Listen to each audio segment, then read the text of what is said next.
In this demonstration, we'll take a look at how to configure firewall terms with the inside of our firewall filter.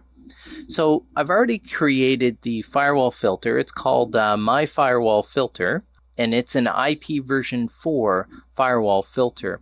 So the next thing that I want to do is I want to set a term or create a term. So I'm going to use the set term command, and then I'm going to use the question mark, and here it wants me to specify the term name.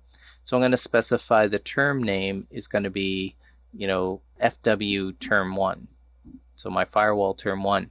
So a firewall filter can have multiple terms. You can have at least one term, and you can have multiple. So what happens is as the packet comes into your device, the device will then go and kind of process each of the terms, which are match conditions and actions that need to be processed one after the other. So I'm going to build a firewall term 1. Now the next step typically might be at this point to go and specify your from and your then, right? Where the from keyword allows you to specify match conditions on that term, and then the then keyword allows you to specify your action.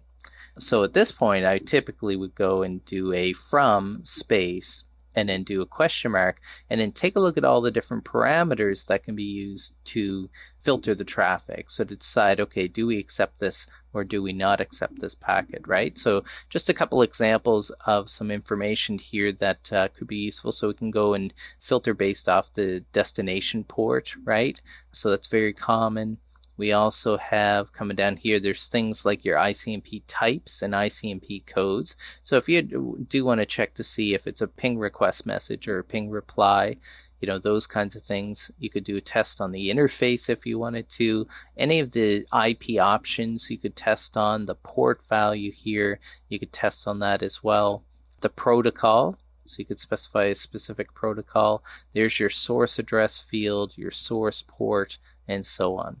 Right? So I'm going to say destination port of 80, then I'll do a then,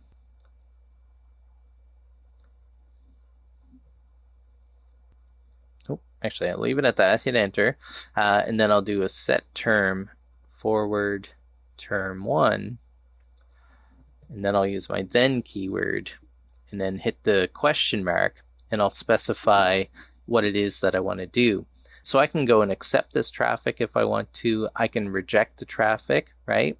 So I can discard that traffic. I can go and specify to move on to the next term if I wanted to. So I can put a little bit of flow control in there.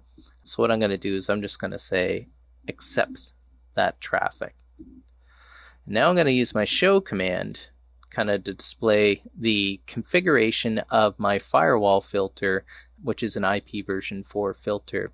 So if I take a look at it, there's a single term in there called FW term, and I did kind of create a match condition where I check the destination port and check to see if it's 80. If it is, then I go and accept that traffic.